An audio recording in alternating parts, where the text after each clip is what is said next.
Yeah. I'm your party animal, Cam, and here I am tonight with Oreo.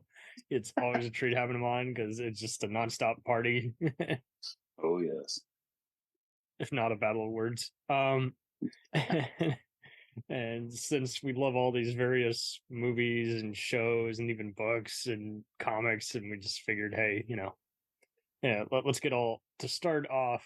I mean, we've described best moments before, but like I just figured we got to get back on track with doing more of these because almost Yeah. everyone wanted to do a chat of whatever topic we picked, but it was, Yes. not easy to always get on the same chat. So I figured, hey, we can just resample it. We can make it be just kind of a themed week. Here are the best Well, that always moments of works X, well. Y, Z, and we're entering the J.R.R. Tolkien fantasy world of Middle Earth, and with Lord of the Rings, the Hobbit prequels, as well as the Rings of Power I haven't watched version. that yet. I'd love to hear your take, but I just loved how just about every fan. So after this year, I now know that every fan base has its fucking issues. I thought it was just Star Wars and Halloween, and Are you Tolkien. that slow?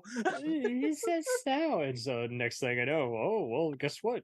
Mystery Science Theater, Star Trek, even Twilight Zone, Lord of the Rings, and even freaking Willow all got some serious toxic fandom. I'm like, Jesus, I what saw some of that on Facebook and a little bit on Twitter. whatever happened to just I like it, Liking I it. don't like it, instead I of know. I will attack all you fans. I don't like it. He's not short enough for me. How short do you want? I want Smurf short. Well, then I he's can't not have a blue. powerful woman. She's unlikable if she's powerful. I'm like, what? Oh God, that's so pathetic.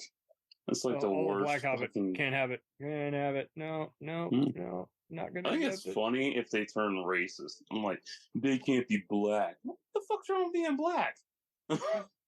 I mean, there's freaking humans in the very first Lord of the Rings movie, and they describe it, and the book was left to everyone's imagination. You can't tell me that an author who wrote, post World War One is restricted to that outdated, less progressive perception of what the world should or shouldn't be like. It's just like it's a fantasy book. It is to your imagination, and they went there without I trying to had rub that. any social commentary in your face. And I had that argument the other day about a fucking ship. Oh God, it was so dumb. Somebody made a an art. ship, an Yeah, actual. yeah, it was funny. Somebody did an art pic, an artwork of Cara Dune and Mando together, and the one I was like, "That's so cool," and the lighting on it was really good. And the Water painting. one guy comments, and he's like, "It doesn't make any sense." I'm like, "It's a fucking ship. It doesn't have to make sense." And he's It's like, a "There's no picturing. chemistry." Yeah. Yeah, there's no You're right. chemistry between them. Who fucking cares? That's the Damn. problem with the internet. It's like we attracted all these 10-year-olds who like to shit talk, and it's just like, would you be doing Oh, this in this an was a actual grown man. museum? No, Hmm. because a museum is the kind of thing that would bore you, so you wouldn't be here anyway. But there's nothing better than going to an actual live like art studio or museum and then seeing how it just varies by person to person. Like That's right. you'll recircle around and then you'll be like, oh my god, now this painting means so much different to me, and that's the beauty of it. That's artwork in a nutshell. And Yeah. with Lord of the Rings, so what was your intro to it? I had read The Hobbit. It's one of my favorite books that I on the record have read 3 different times, and then I saw the movies as they were coming out. Like in '02, I think my uncle had brought the DVD of the first movie over, and I watched it with my dad. And then when Two Towers was rentable, I asked my Love that mother. movie. Yeah, it was. I was so happy as a 12-year-old at that time because I was like, I get to go to bed having seen an epic, spectacle movie. And then I saw Return of the King in the theaters, and I think opening weekend, and that Nice. was dynamite. That was like the revolutionary like movie epic scale experience, and And like all that that whole trilogy under 300 million together. That's amazing. Under the regular amount that you would think it would be like 50 million or some more, but it does make sense by even late 90s money why they adjusted it to that scale. And can you imagine had that first movie come out and if we would have been left on a cliffhanger just like with the Ralph Bosky movie? We would have been like, what the fuck? Gandalf died. This journey was for nothing. One. I remember I watched the first one on VHS, and I was like, I sat through 3 hours to find out I gotta watch the fucking sequel. So you were like, what the hell's going on here? Yeah. It helped that there wasn't any 3-year delay between them. It would have really gone off the rails, probably like every other saga that was doing that. Like, but it was just so wild how it was coming out, and just about everything at that point had to be epic. Yeah, and how isolated that whole trilogy was, because they were all stuck in New Zealand for a whole 18 months filming. No outside world contact, just all them together. And that's beautiful because you have that camaraderie and the bonding, and there was nothing that got in the way. Aside from Vigo's toe getting busted by the helmet. Yeah, and best fight ever.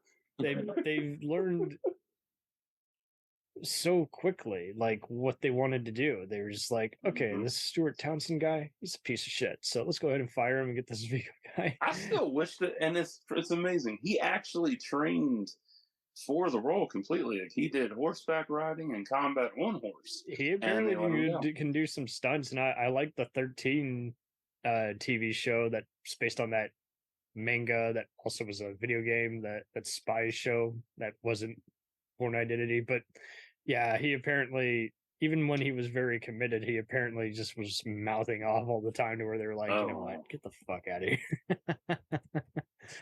We're done, dude. And I mean, I can't blame anyone for how they went about it, how they slowly opened up to each other, became friends. Yeah. And just how at that time, like, every movie had to look epic at that point. You know, Matrix sequels were coming out, Pirates of the Caribbean was huge. And that was 2000s. That was early before this whole CGI Fest hit in 2010. Oh, yeah. So. 02 and 03, they both had their fair share of just spectacular years with occasional flops and infamously hysterical movies, but altogether just both solid years. And coming off the heels of other Ridley Scott type epics and you know, Star Wars prequels coming out, and it's just so hysterical how there's something for everybody, while also very incredible that you have that capacity. People are embracing some of these manga and foreign films overseas. Years before Old Boy came out during that time too. And that's wild.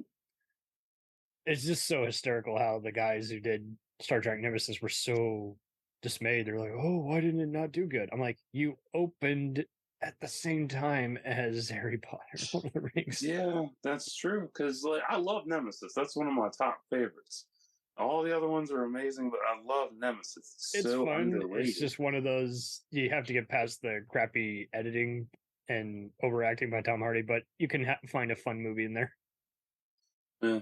That was actually a fun rental because I actually we were growing up around that same time that my first intro to Star Trek. I would see parts of like the original and it didn't really catch on me, but then I saw Next Gen in the Q-Who episode, which introduced us to the Borg, and I was a fanboy for life.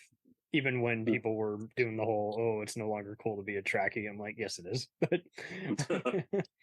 just like it's cool to be a horror fan and you're into X-Files and all that. But it was interesting to me because I saw how like family started learning from each other. Like they don't remember this, but like my folks were introducing me to like the earlier movies, and we almost didn't give a go because the first one, the motion picture is just so slow.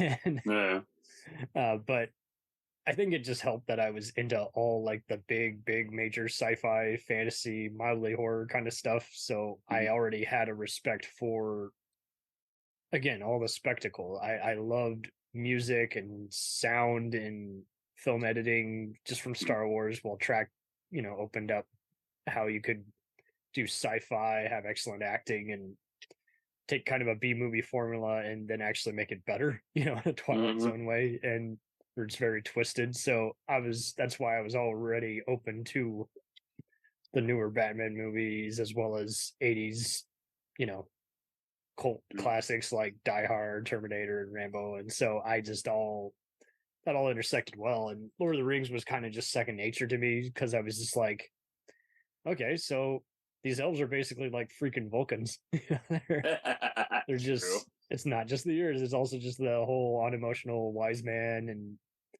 And, you know, the influence is even more apparent, even before you realize Tolkien is a Beowulf fanatic. I mean, just even when you were reading Greek mythology in high school, it was like, yeah, this is what every epic filmmaker is inspired by ultimately. It's just the whole forbidden, what you can or cannot have is like the ring is basically the equivalent of the sirens in the Iliad. Yeah. Uh, but tonight, I'm sorry if I've been lecturing y'all a little too much, No. but it's all interesting here. I mean, Connecting the dots. That's what's so much fun. connecting it a bit. And what's funny is by that time, my uncle was kind of getting us to sit down and watch other epic sci-fi shows like Stargate SG-1 and Battlestar Galactica. And it was interesting how those music tones and battles kind of became almost Lord of the Rings-ish in later years. Yeah. And uh, I have to applaud though Battlestar and Terminator show composer Bear McQuarrie, who's also scored Outlander. His Huh. his entire soundtrack for Rings of Power, dynamite. Oh. Like they even used the Howard Shore main theme, and then he goes his own way with it.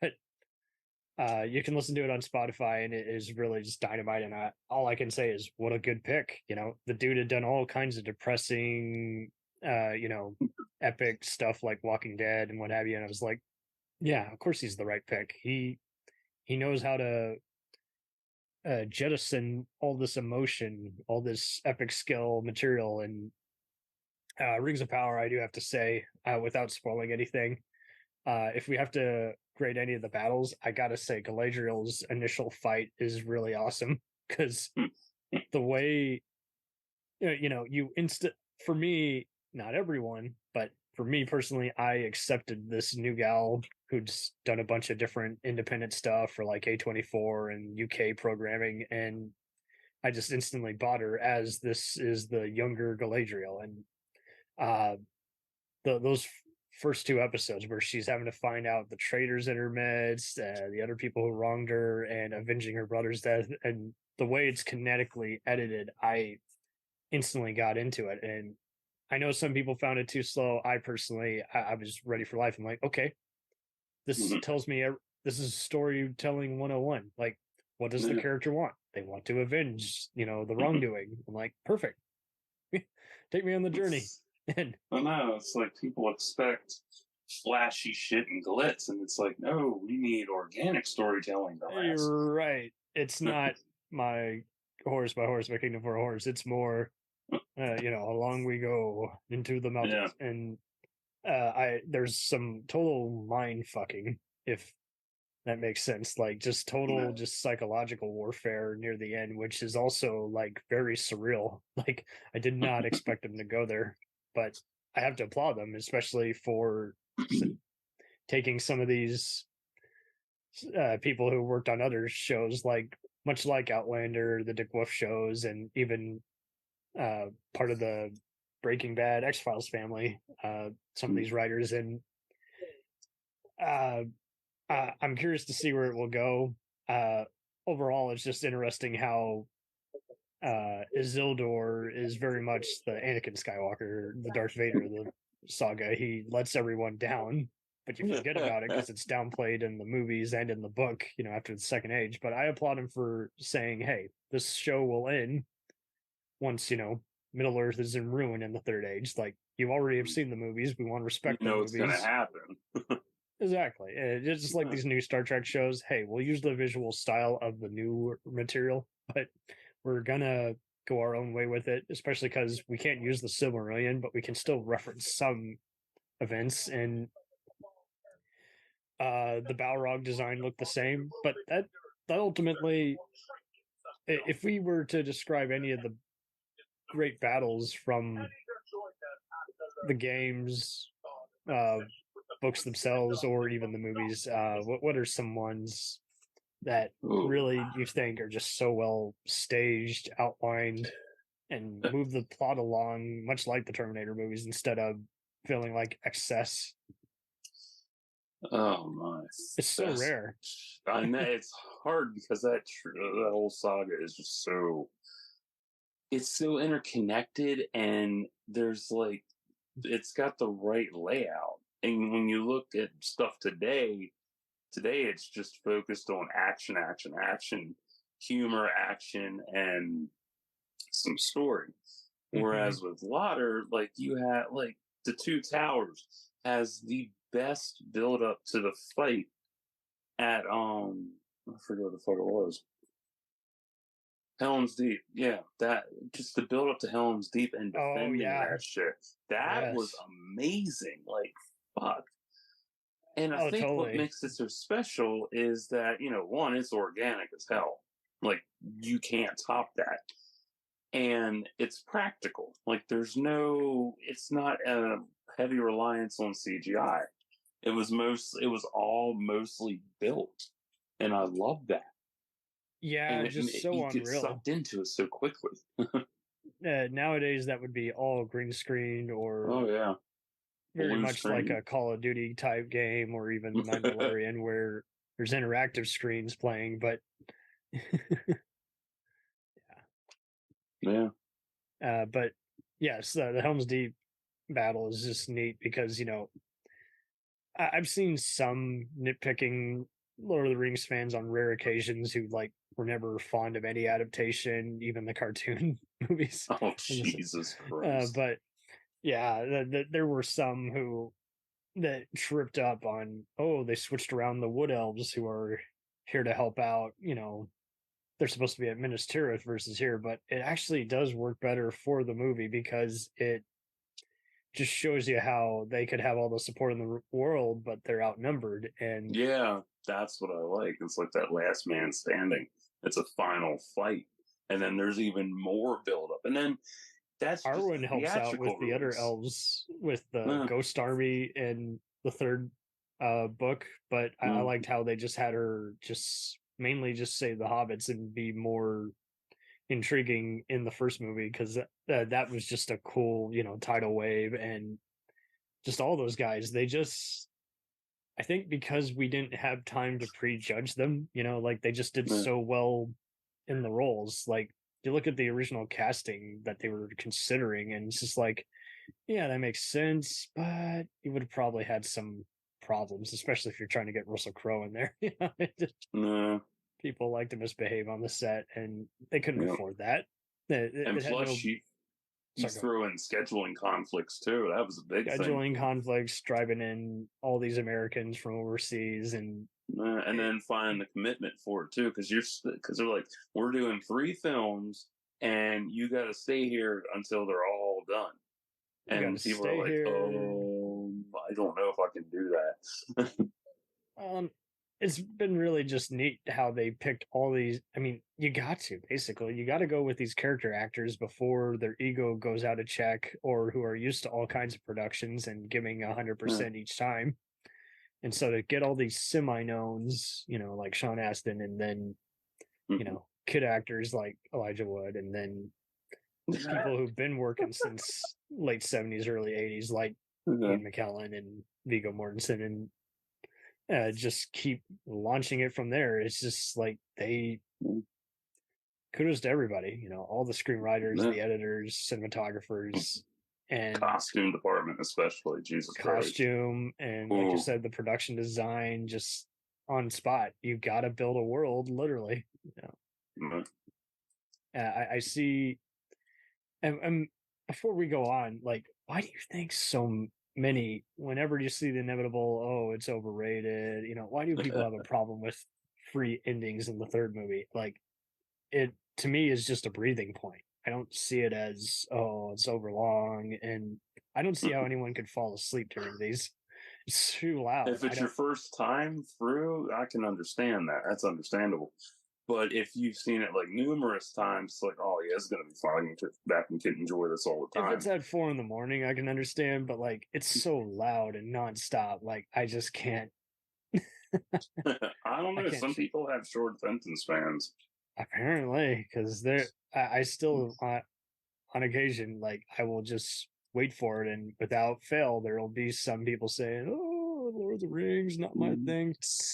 Now, don't get me wrong, I wasn't crazy about how every movie or show felt like they had to be styled after that. It was annoying in Chronicles of Riddick and even some of the new Narnia movies, how they just felt, oh, it must be shot or look just like Lord of the Rings. It's like, no, just Do use your its thing. invite to make you understand that fantasy still sells, and it does. And again, its name doesn't have to be Star Wars. Word. But I think the biggest thing that was the real issue was when the young adult films, all of them Oh book wait, different kind of adaptations. discussion. Just kidding, guys. Yeah, no, it's like when all of them came out and everything was trying to live up because you gotta think this is 2000s and already Lauder and Star Wars have set a precedent for that decade. And Totally. everything is trying to follow up to that precedent, and it doesn't always work out. Sometimes it does, but not always. I mean, shit. Ugh. It's just so strange. And the young adult books, all them films burned out too because there was trying to be something new and something different. Always fell Yeah. into the same setup, and it was like sad. It Like, seems damn. like every other record producer, like their notes that they were given by their studio and to everyone else was everything must look and sound the same, and that they caused an unintended, unneeded, Vanilla Ice oversaturation. ripoffs. Oh, totally. Aside from all the ripoffs, like that's how it was. Everything's got to be new metal or you auto tune pop music and Yeah, I hit over. that issue a few Mm-hmm. years back listening to different R&B artists. I'm like, why does everybody sound like fucking Rihanna? I'm like, what the fuck? Why do you all sound like Monica or Rihanna? Can Like, get you off me. like be original, please? Oh no, it's like, fuck. And all that breathy shit, like, yeah, that's who I am. Yeah. For love. Oh boy. Yeah. And like you said, Helm's Deep was a cool. It's often been noted as a cool homage to what's it called? High school. No, High School Wrestling. Akira Kurosawa's Hidden Fortress, Seven Samurai, which is great because it's totally it. Like uh it but it's its own special battle in its own way as well. So I mean, I gotta applaud him because that wasn't easy. Word, because that's a lot of training and shit. Mm-hmm. But the coolest fact I found out about Return of the King, the final fight, was that most of the horse riders were all women. That was so fucking cool. Right?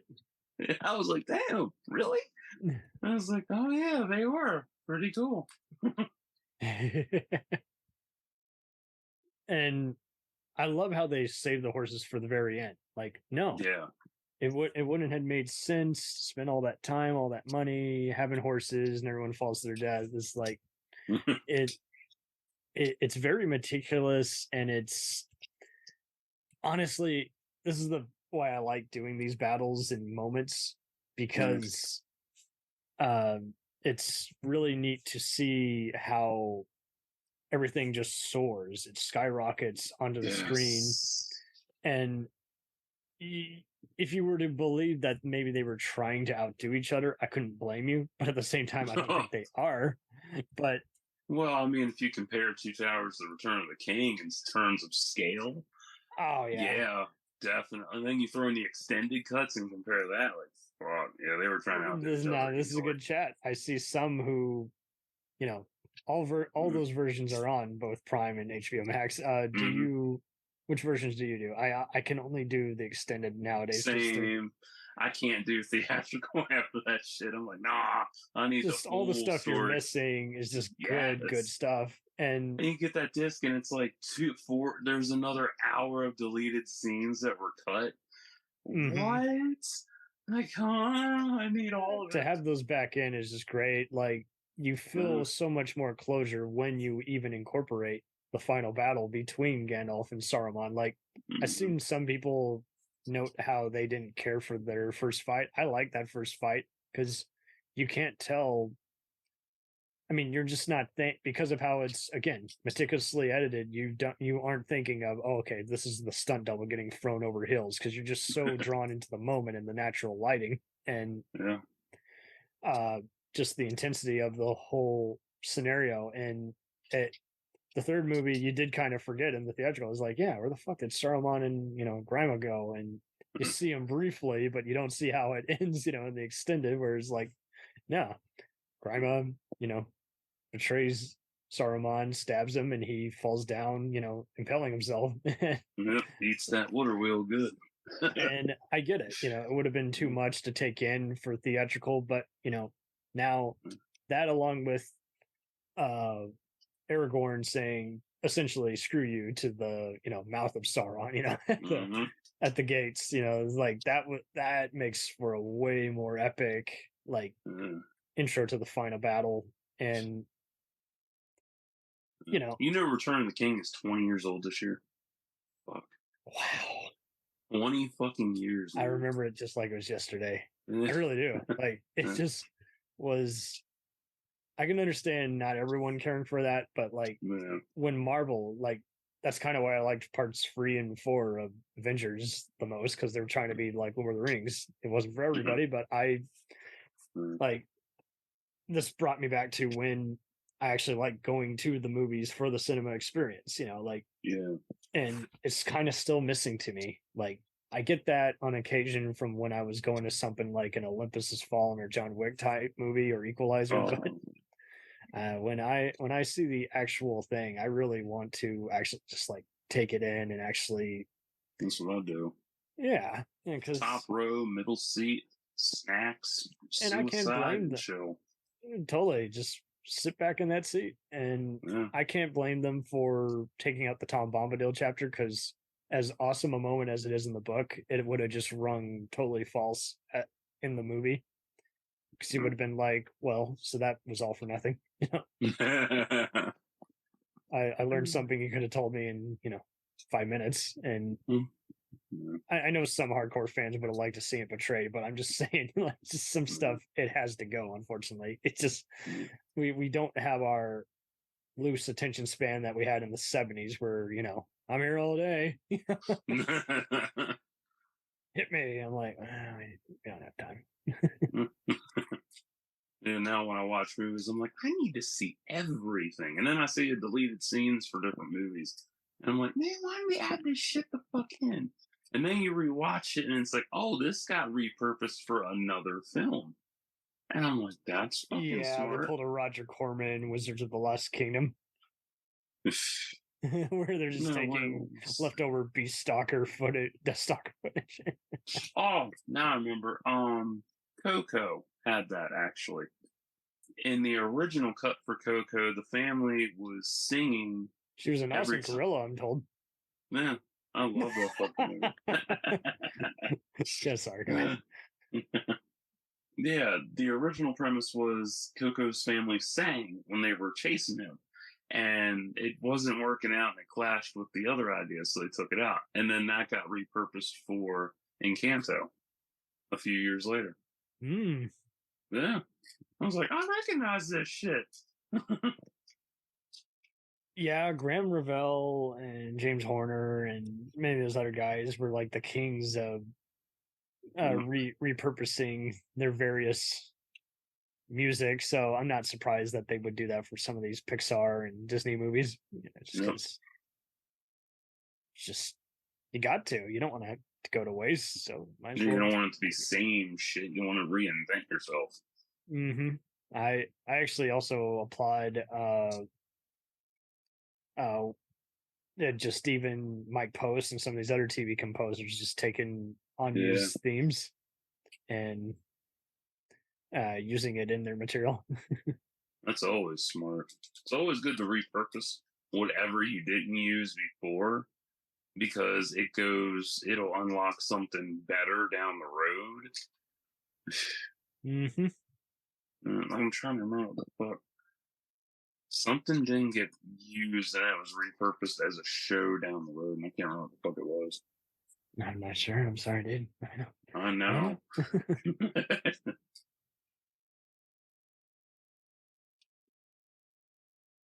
But altogether, I mean, just even the opening battle, like that sets the grim atmosphere, Yes. and the voice, just to reanalyze the scene. Like if you analyze any scene in this, you're gonna feel how it was storyboarded, how it was Hmm.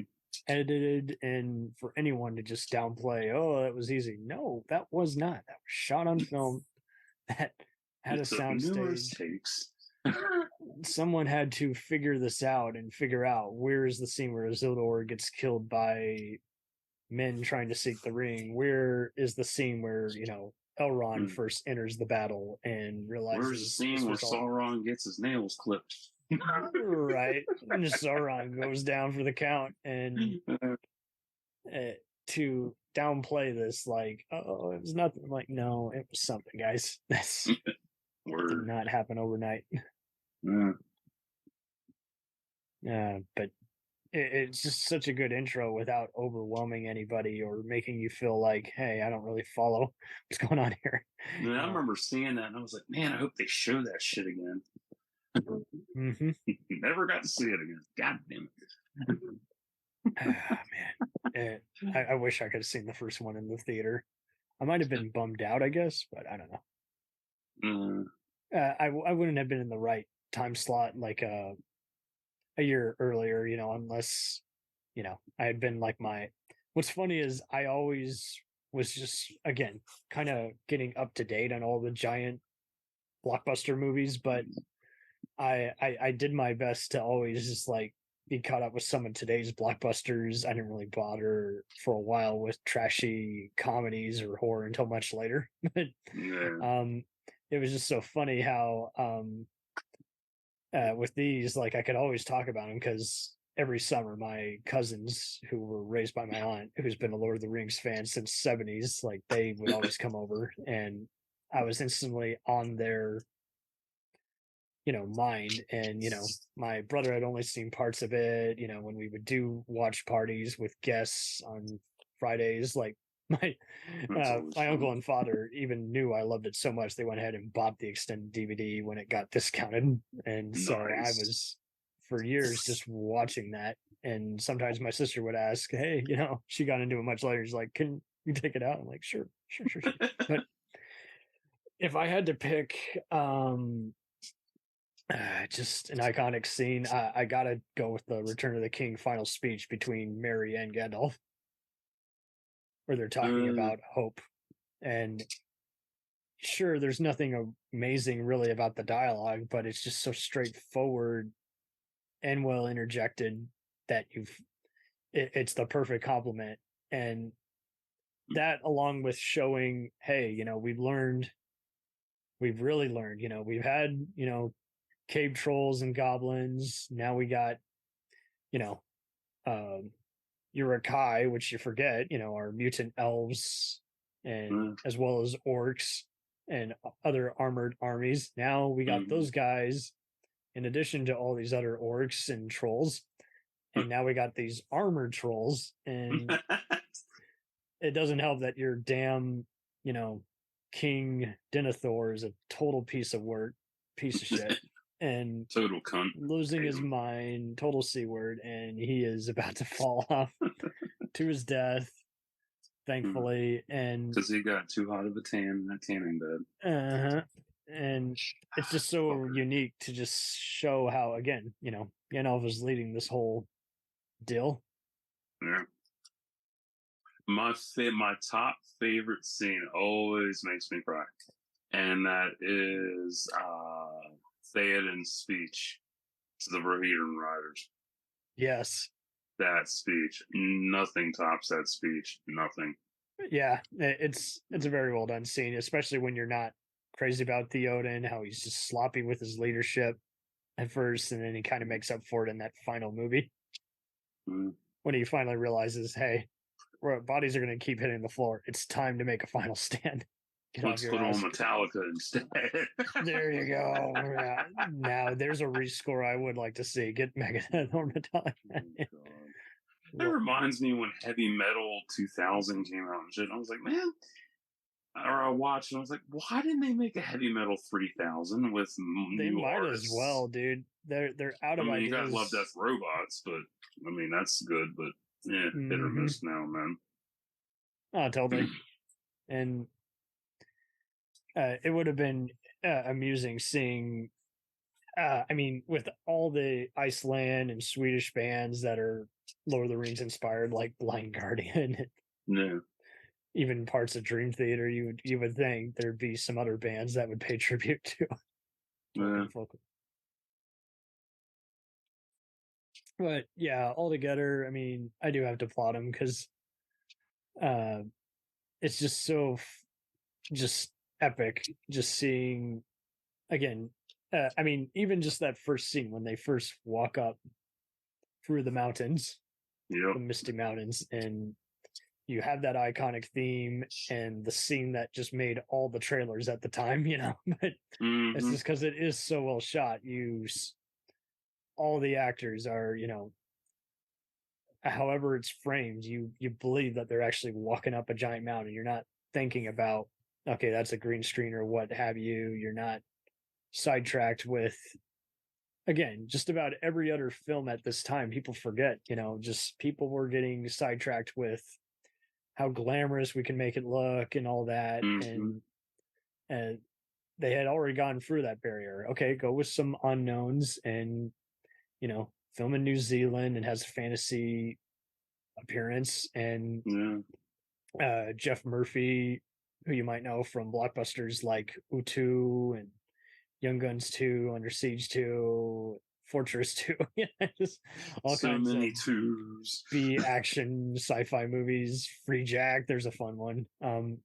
He did the second unit directing for a lot of this, and I gotta applaud him and some of the other guys. They, as well as the guy who was the sword master on this, as well as for Darth Vader in the Star Wars movies and the Highlander movies and show. But it's just same kind of deal. I mean, I know the sword master also worked on Princess Bride, but same kind of scenario. It just make sure everyone's walking like a so-called fancy knight while also making sure the acting and personification is there, in addition to getting a shot that's cinematic, creating the world instead of just, nowadays if someone did this, they would hire probably a music video director who's not keen on actually telling any kind of story. I hate that.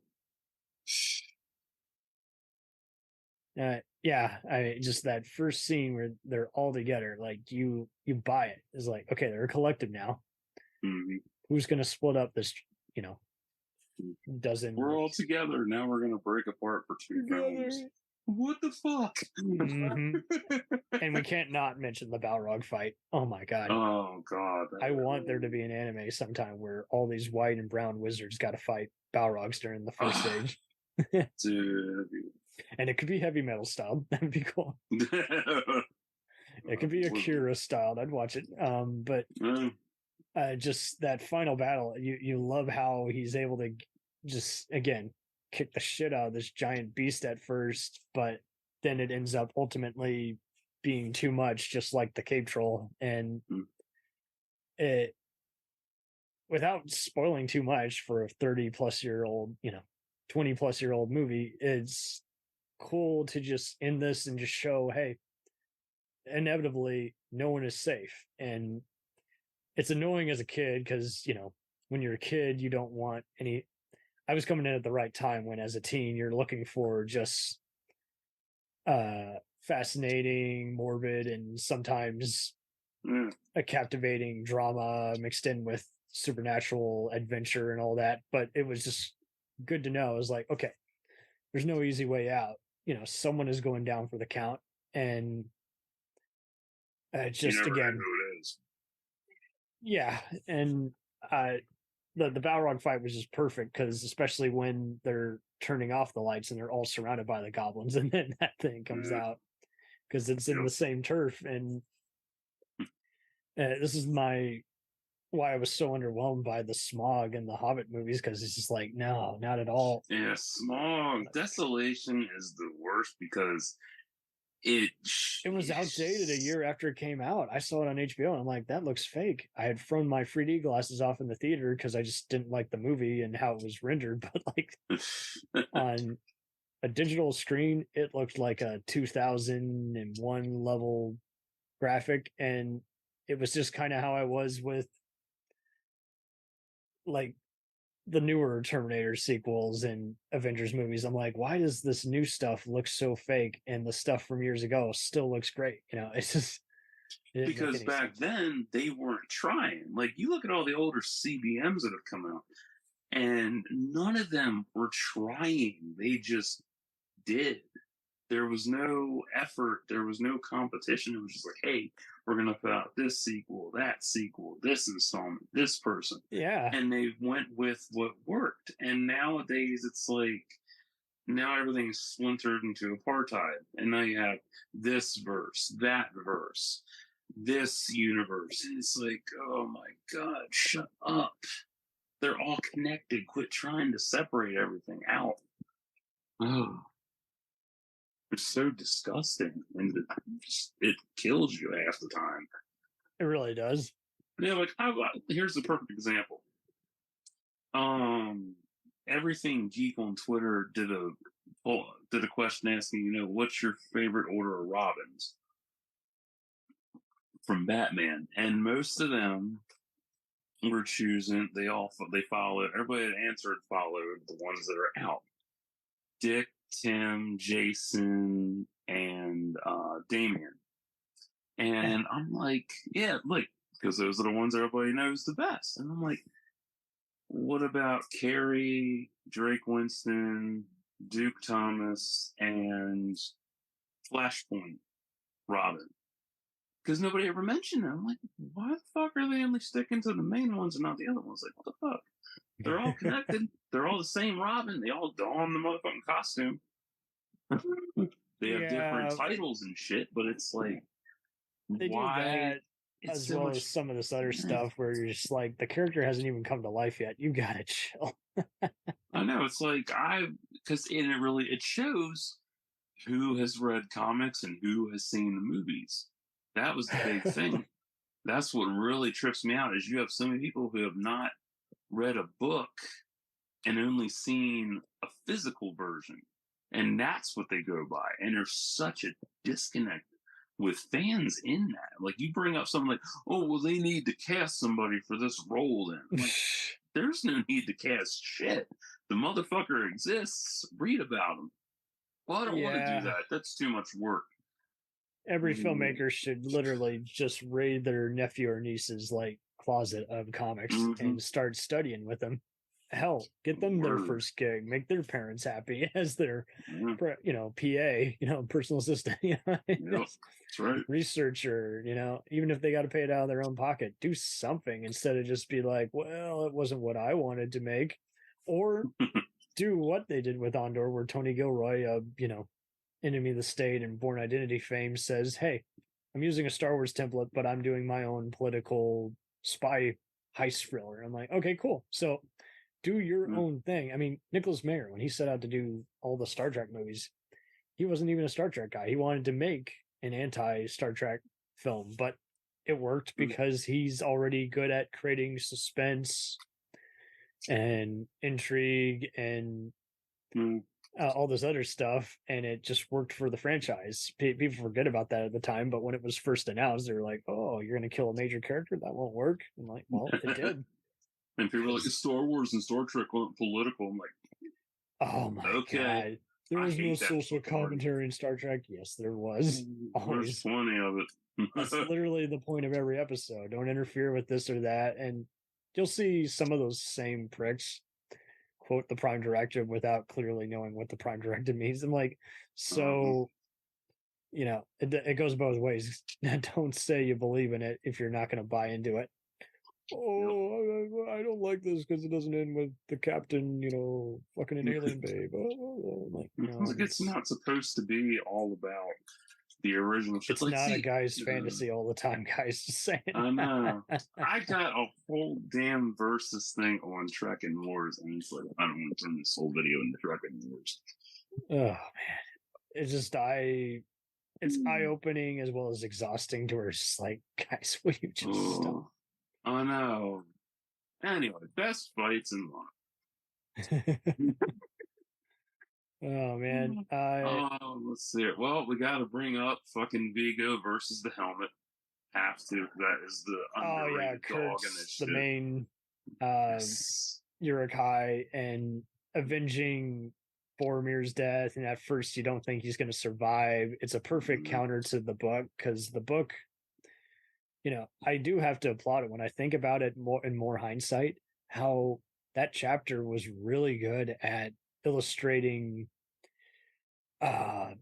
altogether just uh the chaoticness of everyone being separated and what have you.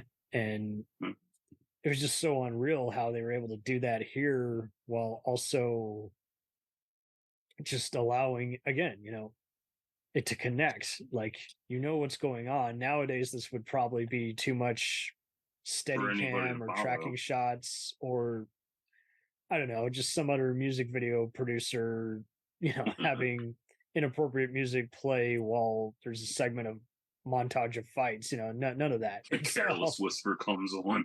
What the fuck are you playing George Michael for? It's catchy, but it's the wrong music. Wait a minute. Yeah, This you actually can't works. play the wrong music. That's just not going to happen. Wait a minute. Saxophone solo while somebody's clashing weapons? Okay, sell me more. Sell me more. Altogether, I mean, it works much like the Indiana Jones movies, where it's just all the practical, just framing and it's the practicality, hands down. You can't. It really is the practicality, and kudos to anybody who can do something like this on a digital scale. That's fine too, but this is still this should totally be studied. Do not let anybody who's poo-pooing material like this nowadays, just get on your wrong side, because it is important stuff to think about, because and study. It really was next level. It still stands the test of time. I even see people who were never generally not into movies like this who are into it, because I think, again, everyone respected one another. If they didn't get along right away, they got along with each other by like day 3, because they were in it to win it. And I see so many other productions like Gods of Egypt and what have you, where you just I mean, there's even movies I'm surprised I even liked, like The Great Wall and Last Samurai. Oh, that was good in B-Box. It has its issues, but it was a good movie. And they rescued him enough by doing enough rewrites and what have you, because like there's so many others where you just feel like 5 different people have written it, credited or not, and followed by just confusion. And that's pretty much what every other blockbuster is just missing nowadays. Is like they're so focused on getting that sequel, and it's the same issue every time, where it's like, come on. But I think it can change up a bit. I think there's surely some people who are studying it out there and realizing, hey, this is how we have to go about this. We can't just cheat everything with a red camera and what have you. Just fix it in post. It does have to be organized. It does have to be safe. It does have to be just captivating. I think The Wheel of Time has been doing a good job of similar kind of format. Yeah. And same kind of deal. I saw people who were like, "Oh my God, you're making the women be strong." I'm like, why are we having Dude, this conversation? I know, for real. Like, I even read a little bit up on the Wheel of Time. I never read the series. I remember seeing all the books at my library back in the day when they were on the for sale shelf. And I never thought anything of it. I liked the covers and shit, but I never read it. And then I did a little research on it when it debuted, and I was like, oh, this is really cool. I'm like, wow, it's actually a matriarchal driven storyline. Like, that's cool shit. I like that. It's woke. I'm like, no, it's not. Everybody loves using woke without even knowing what it means, and I know, it's like unfortunately, that started with the black community. That was my community. And then people warped it into their own fucking thing. Like, that's not how it works. Like, dude, no. It's like, Be can you stupid. stop? Can you stop? I think we I should stop. know. Like, you're not helping matters. You're making it worse. No, I'm not. Yes, you are. Ugh. Yep, pretty exhausting. Hopefully, everybody's just finally out of it, though. Like, they're just Doubtful. doubtful, but I can't wait for the next fucking argument that comes out. It's so dumb. They're not dark enough. They're not cracked enough. right? The funniest thing, people gatekeeping casting roles. I love that shit. That cracks me up. Yeah, they'll always do the classic spectacle of, oh, I'm not gay. I always do that even as a disclaimer. I'm like, I do not like this. I do not care for this and that. Not gatekeeping. And I always love it. People will say, it's not what I said you were doing. I'm like, just doing a disclaimer. Yep. Last thing I'm going to do is be accused of doing something that everyone else is infamous for doing. It's just funny. It's like you fan cast somebody and people get mad depending on who you pick. Oh my God. They're like, oh, it can't be this color. I'm like, why? Why? Yeah, why? That's another good fight. Legolas versus Gimli throughout the damn film. Can't give her. And that's one thing from the book. It's a very, very obvious one. Just like Merry and Pippin's camaraderie. No. They especially go to town with discussing Legolas and Gimli acting like it's a challenge trying to who will have a bigger body count, and it needed that because those are the like nature. It's a buddy cop film, basically. It really is. It's 48 hours, and I love that. C-3PO and R2-D2. Well, no, that's Merry and Pippin. My bad. But yeah, it's just so cool just seeing them again. Just the camaraderie of it. Yeah, and I see other people who will bitch nowadays about just not caring for some of these actors and other things. I have no issue with now obviously, Orlando Bloom's not for everybody, but I thought he was the role. He was perfect for that. He appeals way more than say some of these other guys who just anytime you see them, like I'll take them over, say, the Anakin Skywalkers of the world, where it's like, yes, it's in character with, like father, like son. That's all Luke does first episode, for the first 20 minutes. But after a while, something does have to change, like can't do just, hey, You can't just focus on one character. You have a 9 character story, and it's like, dude, you got 9 arcs to fuck with. You have to make everybody evolve. You can't just have it focus on 2 people. There's that, and make use of your time, Yeah. So many love to just complain about all kinds of things instead of what they could do better, and that's why I'm not a fan of all these red letter media type stuff where people are just shit talking for the sake of it. Like, if people are going to shit talk, make it be funny. I don't know, for real. It used to be, hey, well, not saying I can do a better job, but fuck this movie. I'm like, okay, you have my respect because now you're just at least confessing, hey, I can't do a better job. This sucks. Yeah. Like when I was rewriting my fanfic and shit, and I got 20 plus characters in my fanfic. Oh man, Oh, what a wow. nightmare. Yeah.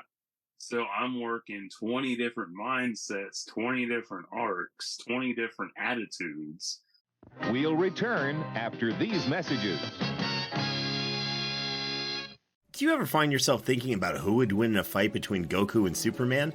Hi, I'm James Gavsey, and on the Who Would Win show, me and my co-host Ray ignore anything important happening in the outside world and debate fictional battles between characters from comics, movies, and video games. We got a new show every week, and almost always am I the winner. Yeah, not true, Ray. In the past, we've discussed such matches as Captain America versus Darth Vader, Solid Snake versus the Iron Giant, classic matchups like RoboCop versus Terminator, and even the Muppets versus Sesame Street. That one was crazy.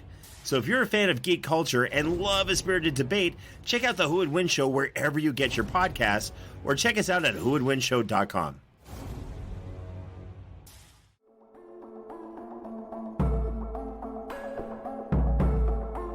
We let things pile up in the DVR, we add them to our queues, we wait for the DVDs and Blu-rays. We time shift. The Time Shifters Podcast. Sci-fi, horror, fantasy, superheroes, comedy, action, film, television, maybe some not-so-current events. Find us on iTunes or at timeshifterspodcast.com. Cool thing about Blind Knowledge is we are in multiple countries. We are worldwide all across the globe. We are in the US, we are in the UK, we are in Canada, Germany, India, Japan. We're in Australia, y'all. BlindKnowledge.com. Now back to the feature presentation. Dragon Ball Z, One Piece, Naruto, all things that we love, all manga that were originally published in the legendary magazine Weekly Shonen Jump. But not every series can run for 300 chapters and have a hit anime. This is David. This is Jordan. We're the hosts of Shonen Flop. Each episode we look at manga that ran in Jump that didn't quite make it. We discuss what it did wrong, what it did right, how the series could have turned itself around, and ultimately, was it a flop or not? Run all your favorite podcast apps, and you can find us at shonenflop.com. Keep on flopping, floppers. And pacing that was so draining at the whole time I worked on it. It was so draining, but it was a lot of fun because I had to involve everybody. But painting especially will be that way. Oh god, painting. What a mess. It's not for everyone, but I'm just saying it's interesting in how wide you can go into that's true.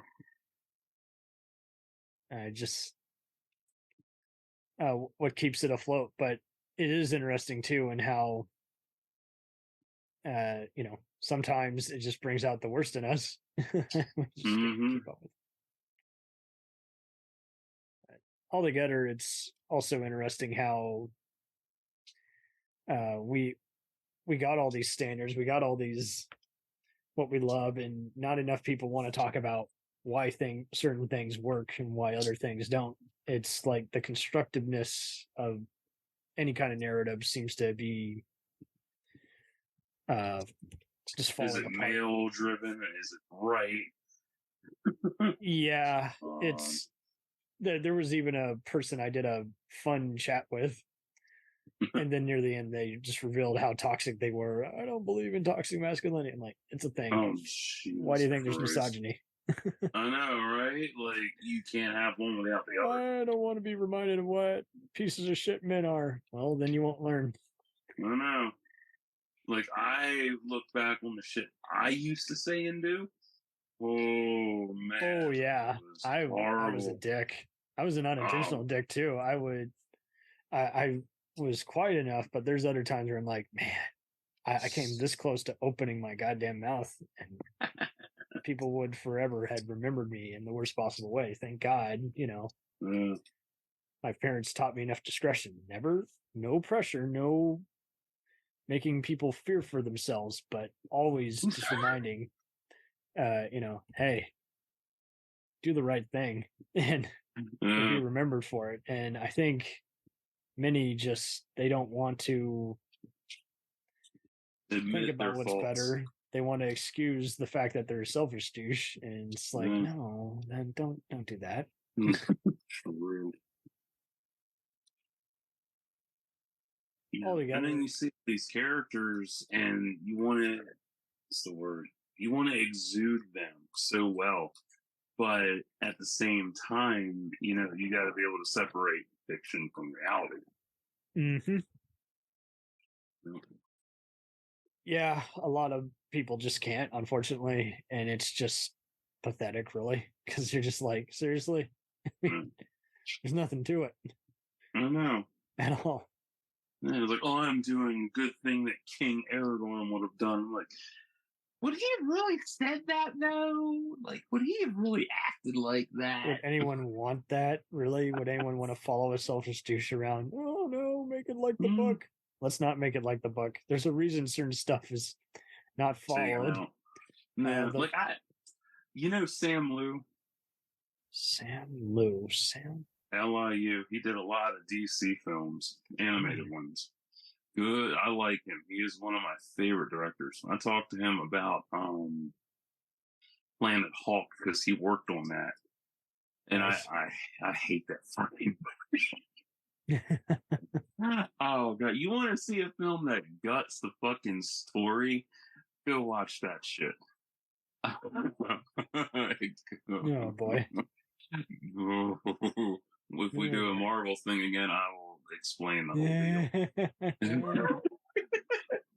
But I talked to him about it, and I was like, what happened to the story? And he's like, well, one, it's a short film, and it's only 70 or 80 minutes long. And he's like, would you really want to see all that complexity crammed into not at all. There's been some great...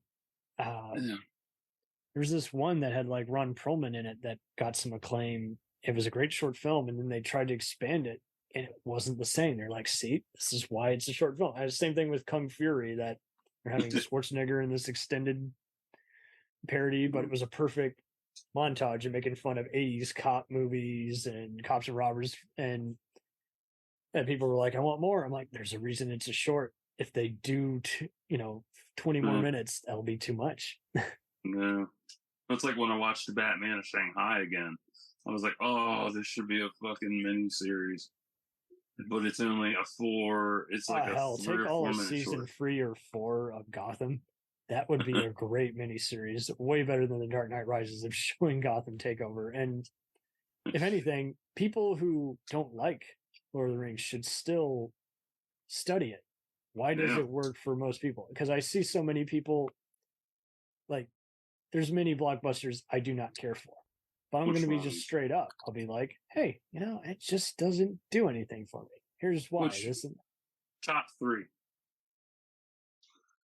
I'm curious. Because so many people will just refuse to study stuff that they don't like. I can tell you why so many other blockbusters, and too many to go into, just that are big and loud. And, I'm not a Mad Max or Fast and Furious guy. Oh my god, you don't like cars? What you bastard, you killed us all. And it's just like, no, it does not do anything for me. But yeah, Fast and Furious, I can totally understand. That blew out of fucking proportion. The first one, iconic as hell. Definitely a staple for 2000s. The other ones, oh man.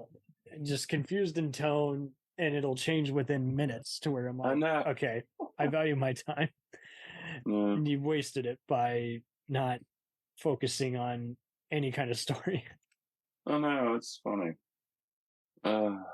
Mad Max, that's interesting. Considering how iconic that is and shit.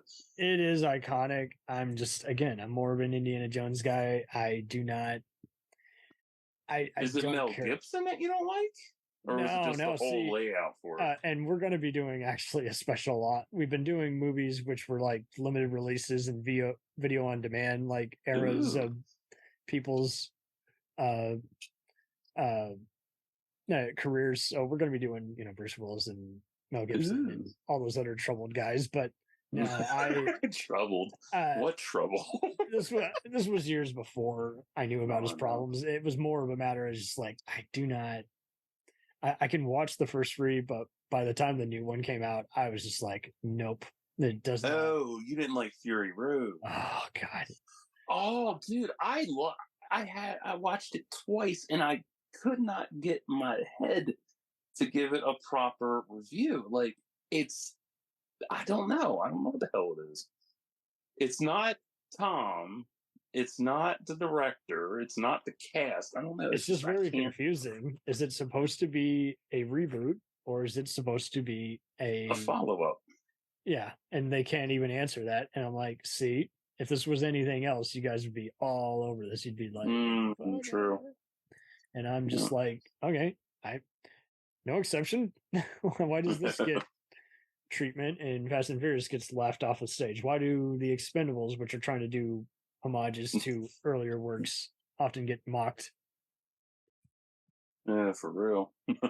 It's like with Indiana Jones coming out. Like, I talked to my one friend about that in his group, and people are like, they're going to be expecting, Harrison to do all these cool stunts. And I'm like, that motherfucker is 80 years old. He might look like he's in good shape, but them bones ain't the same fucking age.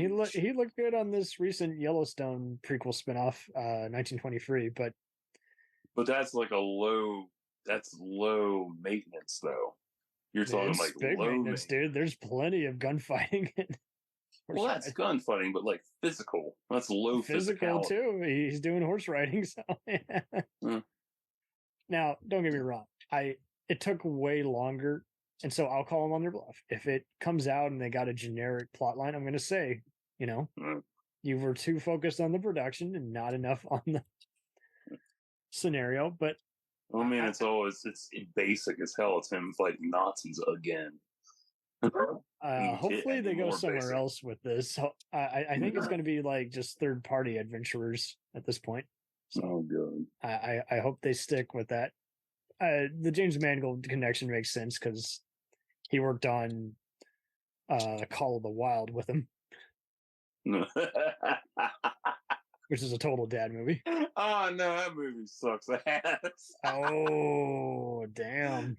I was like, really? Like, you got a CGI dog? Really? Yeah. Well, and I think this is a good contrast. This is what I love about Weta, what they did on the new Planet of the Apes films and iRobot. And so when I saw Industrial Light and Magic getting a big giant head when that shitty World of Warcraft movie came out, they're like, see, we're doing something that's never been done. I'm glad it entertained. I could not do it. But it was just like, guys, you're doing exactly what they already achieved with Lord of the Rings. So what are you happy about? Well, no, like, I watched it the first time. I was like, oh, this is fucking amazing. And then time went by and I'd forgotten about it. And then I got into Warcraft and shit because I've been reading the books and covering the art books on my channel and shit. Are they like the Halo or Splinter Cell books where they vary? I never read those. Oh. But nah, the art books for Warcraft are amazing. And you got the Chronicles, and there's so much tie-in material.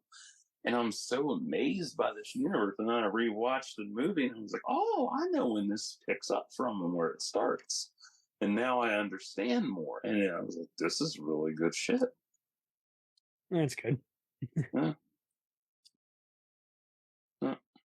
Altogether, I mean, when we did this chat, we knew this was going to be hard to pin down because there's just so much.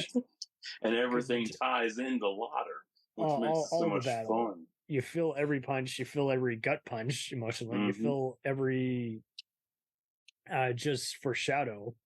Like, and I love how half the time they're just looking out into the openness, but unlike just, any other blockbuster, which is doing that just to have some kind of downtime, you are following it because you know that they're trying to give a realistic kind of medieval war feeling.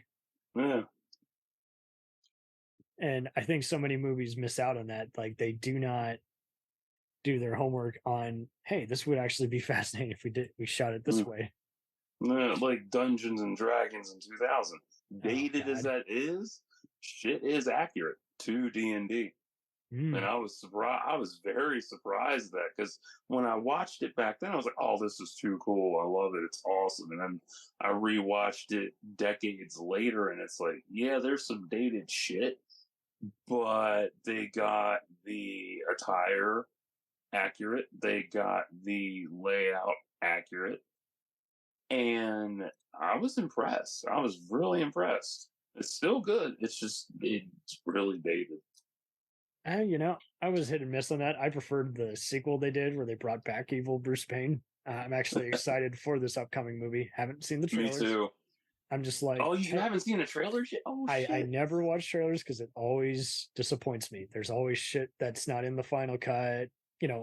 Obviously, I'm not gonna be disappointed by something like Deadpool, where the whole point is to make something only in the trailer. But then there are other moments where it's like, you bastard, we talked about this, and you just cut that scene. Like it was. But the thing I like about trailers is they're all misleading, every single one of them, or they hide the intentional spoiler in the damn trailer. That's funny as hell. I love that shit. I'm like, that's what happened. Okay, you clever motherfucker. I just don't like all the shitty rap music or half-assed attempt at a Don LaFontaine. They pretty much as close as they get is that Ashton Smith guy who does promos for like CNN and Lionsgate Home Entertainment. It's like, that's as close as you get to they are the most unstoppable mercs. And it's like, see, that's what I want to hear. I don't want to hear all this everyone market like Mission Impossible is kind of doing that too, where they're trying to look like the Expendables or Fast and Furious, and everyone's doing that. Like, that's just, unfortunately, it's kind of like the CSI Law and Order effect, where people have to look like the other just so they can get more viewers. And it's like, no, be you. Don't cater. Don't. Yeah, for real. James Bond's been doing this for a while. It's like they were trying to look like Bourne. Moonraker was a Star Wars knockoff, and it's like, fuck this, guys. Be you. Stop trying to be like Taken or Equalizer. Be you. Stop trying to outdo each other. I don't have to. Daniel Craig and Tom Cruise being punched more does not make any real difference in terms of the quality. Fuck no. Yeah, fuck Tom Cruise, by the way. But in fact, it would have been amazing seeing him get decapitated here with a lightsaber or a sword. But oh god, and it's just so amazing how it's the rare use of, hey, we're gonna watch this movie because we want to see, again, action. We don't care about the main actor per se. And kudos to this new Jack Reacher show. They made something that was finally like the books and its own cool spy show. And altogether, I mean, we kind of gone on a tangent, but it's interesting too how Lord of the Rings just kind of reminds people, like, Whose Line Is It Anyway had some hysterical skits where Colin Mockery had to reenact it. Love Whose Line. And Colin Mockery on a more recent episode, I want to say 3 years ago, did a funny skit where he was like, people fighting, shing, shing, shing. I'm like, that's awesome. That is Lord of the Rings. That is all you need to know, even if you haven't seen it. It is funny, though, too, how they would, on occasion, find people who is like, these are the exact same places as Xena or Hercules. Yeah. Like, I buy it. Yeah. I can buy that for $1. Yeah. Funny thing about Hercules and Xena, my girlfriend actually met Kevin Smith back then, and he actually cooked her and her friend dinner one time. That's fucking awesome. I know, and even better, He should have done a cameo in these along with Stephen Colbert. Oh, God, I miss Kevin Smith so much. Fuck. I forgive you for Tusk. Oh, you don't know which Kevin Smith I'm talking about. Oh, I love you. There's two Kevin Smiths. There's Kevin Smith of Jay and Silent Bob, and there's Kevin Smith Aries. I'm talking about Aries. Oh, man. Yeah. she went to school with most of them that were in New Zealand too. Nice. Yeah, I'm like, damn. It all came together. Uh-huh. And some of her friends were actually extras in Hercules and Xena. I'm like, damn. I'm like, I lucked out with the best girl on the planet. I'm so happy. You did, man. Hey, Yeah. it's good. It's good. Man, I wish Kevin Smith was around though. It's a shame he died so young. Fuck. He would have been the perfect Craven So Hunter. which Kevin Smith are we talking about? Ares. Ares from Z. Okay. Yeah, him. Okay. Yes. Yeah. He died at a fall in a film studio in China. Mm-hmm. He was young. Okay. Sorry. Okay. Sorry. You did say that. I just. That's all right. Not thinking. everybody knows who I'm talking about. Even on Twitter, when I mention, I'm like, I really miss Kevin Smith. Like, he's still alive. I'm like, you don't know which one I'm talking about. Or I brought up the role for Craven, and like, Kevin's too fat for that. I'm like, fuck you. You don't know which one. Don't say that shit to anybody. I'm like, no, Kevin Smith with Jay and Silent Bob lost a lot of weight. The Kevin Smith I'm talking about has been dead for over 21 years. No, I miss him. Oh, man. Happens. Yeah. Happens. Yeah.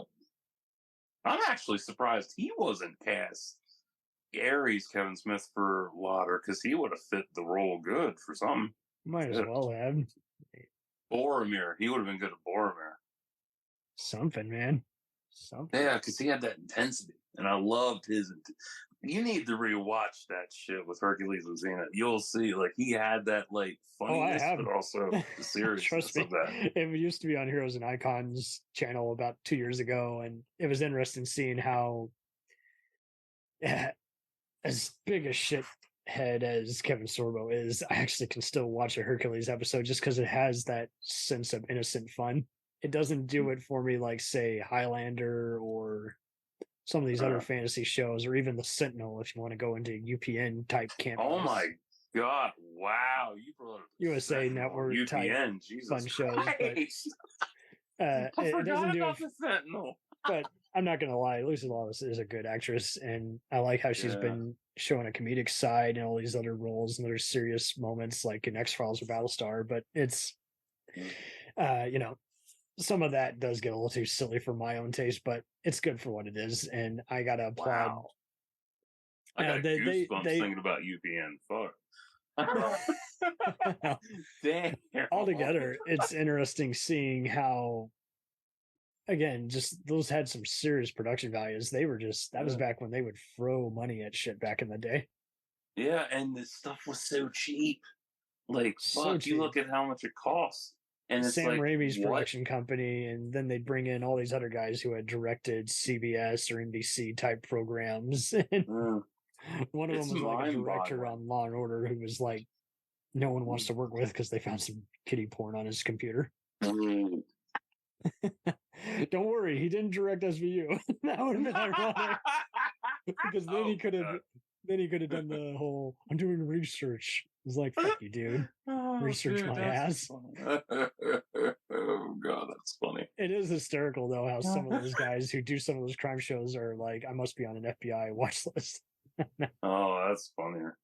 Yeah.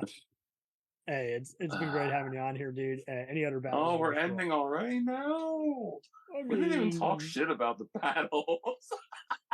I can't think of any battles I would talk shit about. Like, every other movie or show, there's a scene where I'm like, that could have been shot better, or that, I just was not shot well at all. But I don't have an issue. I have glasses. I can actually see every fight. Yeah, me too. Identity. I don't like any of the action in Skyfall and parts of Spectre, but that's just me. But some of those. I never watched the other Bond installments. Casino Royale did it for me. That was a good one. That really surprised me. Yeah, that is dynamite, and I hope they bring Martin Campbell back because he's the only one who seems to understand how to do equal parts acting, dramatic, and dry comedy, and then mix in practical stunts. Like all the other ones seem to be too robotic or argue or let Daniel Craig do whatever he wants, and it's just not. Wrong sauce. And I just can't think of a single fight in these Tolkien movies. I mean, even that was bad. You really can't. As much as I do not care for the Hobbit trilogy, I'm not gonna lie, there are some good Gandalf fights in parts 1 and 2 and 3, but my issue is just with them trying to make it too much of an oversaturated cash grab and too much dead space in between all the intrigue that the book had, and then doing all these Easter eggs that you don't understand unless you've read the book. It's just like, come on, true. That was sloppy. But the actual movies and the Rings of Power show, and even the Ralph Bakshi theatrical movie, I can say they all got some epic moments, and everyone should seek them out. But yeah, I actually watched Fellowship. I watched the original animated version of that. Yeah, a few years back. That was really fun. And just the rotoscoping is just so eye-catching. Yes. And kudos to them even releasing an epic DVD Blu-ray trailer recently. Oh, God.